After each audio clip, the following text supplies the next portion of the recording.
Welcome, ladies and gentlemen, to the White Collar Players Immersive Mod series. Today's show introduces a postal service, some dog armor, and a variety of different living options with a particular emphasis towards Goodneighbor. We are excited you could join us today, and we don't want to keep you waiting any longer. One fantastic but perhaps underrated feature of Fallout New Vegas was the mailbox system. Using one of the Mojave Express mailboxes, you could send any amount of items in your inventory to any other previously discovered mailbox. Postal Delivery Service by Akarnan seeks to bring a similar type of courier service to the Commonwealth.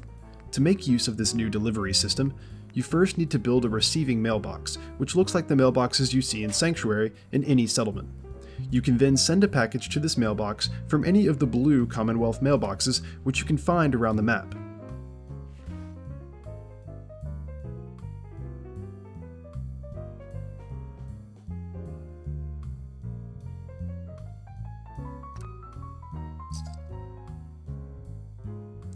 These blue mailboxes can also be built at any settlement to be able to send packages as well.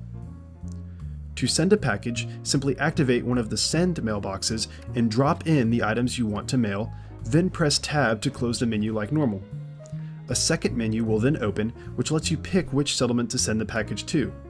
For the moment, this menu displays all of your available settlements, even the ones that don't have a mailbox. If you pick a settlement that does not have a mailbox, your items will be returned to you.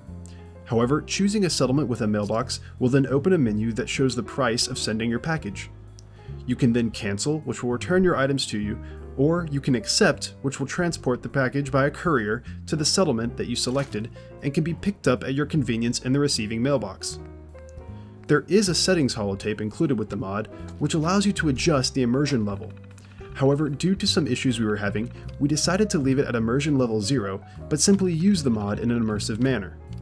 We also experienced a few issues with the pre-packaged scripts that the mod includes with the main file, so we installed the optional file which uses loose scripts to fix these bugs. Postal Delivery Service is a fantastic mod which adds an immersive way to transport your valuables around the Commonwealth. Unfortunately, console users do not have access to this mod as of now.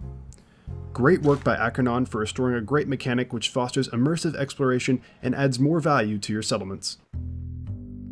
With the addition of Homeplate Workshop Settlement by DavidTheFalcon, these mailboxes can also be set up at Homeplate. In addition to unlocking the remaining workshop categories, this mod also allows you to send companions to stay at Homeplate as well as assign supply routes so that you can make use of all your junk items there. You can also scrap the rotting wooden floors and update them to your tastes. The modding benches in the marketplace also now link to the Homeplate workbench. An elegantly simple but much needed mod by DavidTheFalcon, now the Great Green Jewel has much more appeal and use as a player base. Canine Harness by Fading-Signal offers an immersive explanation for how Dogmeat is able to carry around your items, while also providing him with some damage protection. Using the main file, along with the Armorsmith extended patch option, the canine harness can be crafted at the Armorsmith bench under Armor Dog, and then modified at the regular Armor bench. There are many customizable aspects to the vest, including color, faction patches, weaves, linings, add-ons, carry weight adjustments, and pouch attachments. These options have realistic crafting requirements and perk prerequisites which smoothly integrate this new armor. Fortunately for Xbox users, this mod is available for your dog companion as well. The canine harness is a fantastic addition by Fading-Signal, which realistically increases Dogmeat's effectiveness as a wasteland companion. For as many building and customization options that settlements offer, they do not include an effective way to shield yourself or your companions from the various storms that can engulf the Commonwealth.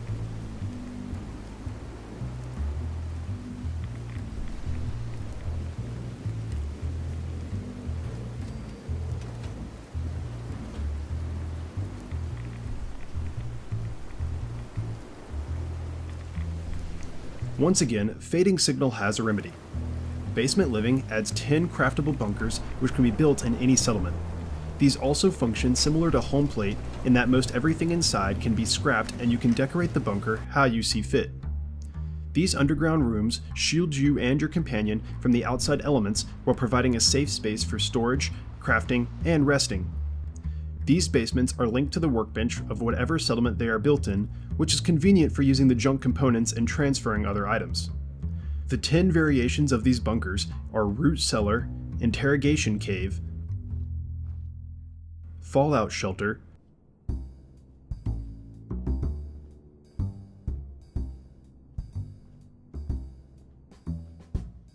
Emergency Shelter,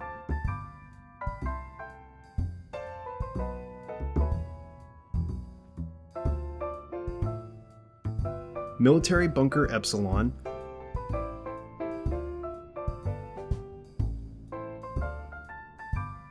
Basement Bunker,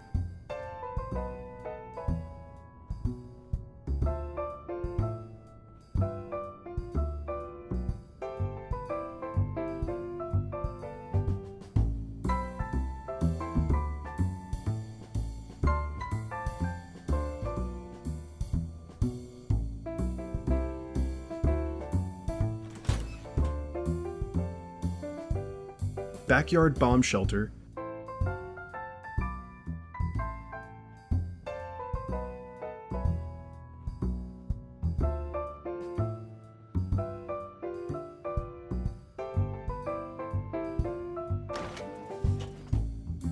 Cellar Workshop,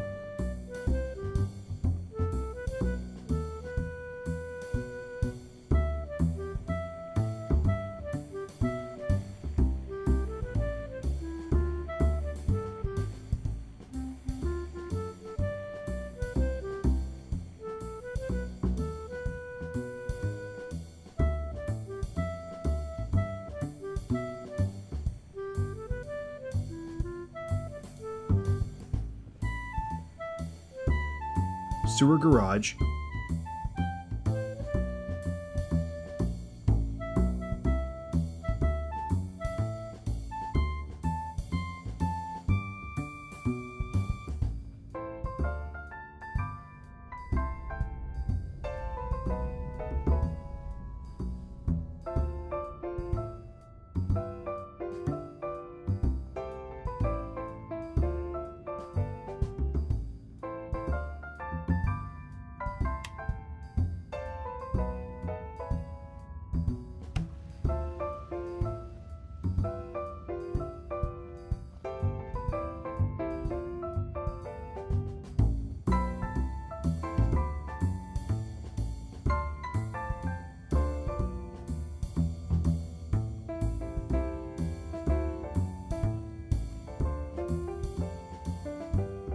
and Storage Warehouse.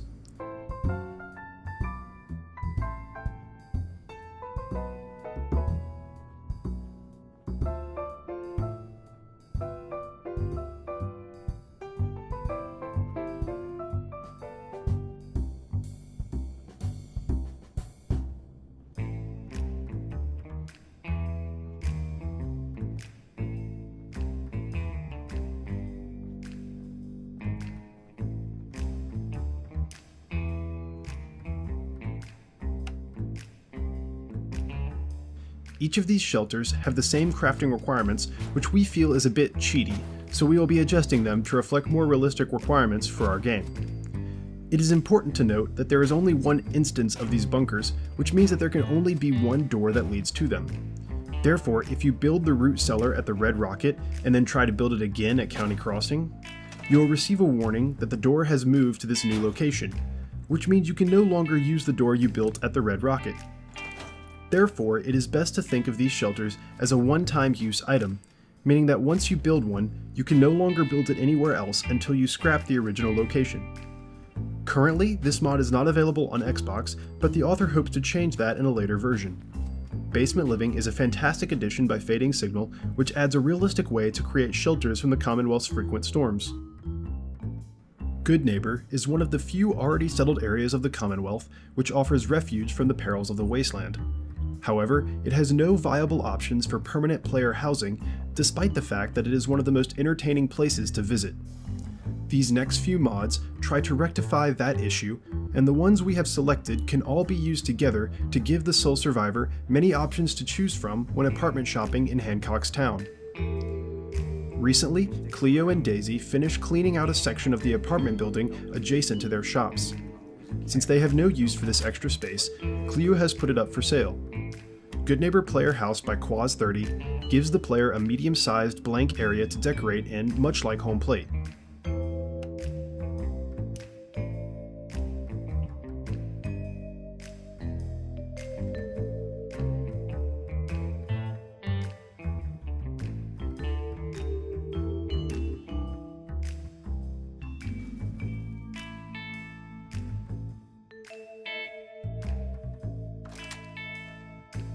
You can also access a caved-in room which serves as a balcony and allows for a wonderful view overlooking the entrance to Goodneighbor.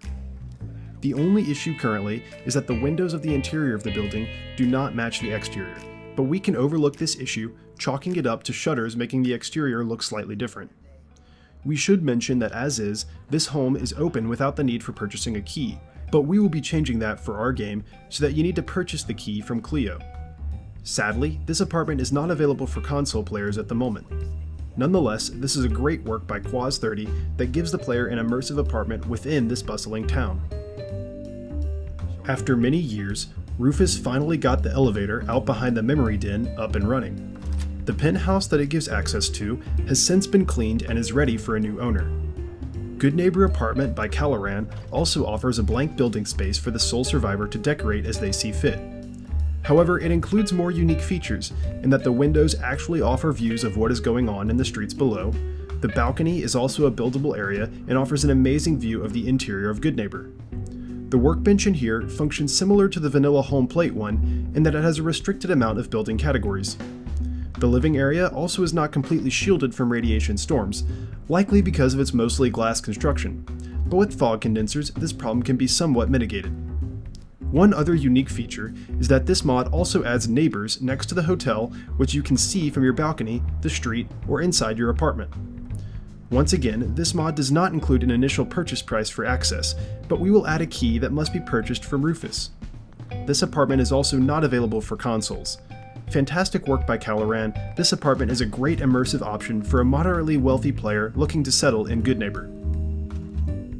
Saving the most expensive location for last, we have the Goodneighbor Condo Player Home by RedRocketTV. Refurbished with personal oversight from Mayor Hancock himself, this renovated apartment comes fully furnished with lighting, workbenches, containers, terminals, vending machines, an auto dock, and many other modern comforts. These many amenities, coupled with direct access to the third rail, are what lead to the high price for an apartment fit for Hancock's right-hand man. The deed can be purchased from Daisy, who is selling the apartment on behalf of the mayor. The original price is a bit low for what we believe is reasonable for such a well-equipped apartment, so we will be raising this value for our game. The author has stated that all DLCs are required for this home and that there will not be a version for no DLCs, nor will there be a console version. Because this home comes fully stocked and excellently decorated, there is no need to give it a Homeplate style workbench, so there is no changing its design. However, it would be hard to imagine a better equipped and decorated apartment in the Commonwealth. An amazing home by RedRocketTV, this condo is perfect for a cap-strapped citizen looking to relax and enjoy their immense wealth. That concludes our episode today, folks. We sincerely hope you have enjoyed the items we have covered, and hopefully you have found something to add to your game. Thank you very much for watching, and please remember to leave an endorsement for any mod that you download and enjoy. We hope to see you next time for the White Collar Players Immersive Mod series.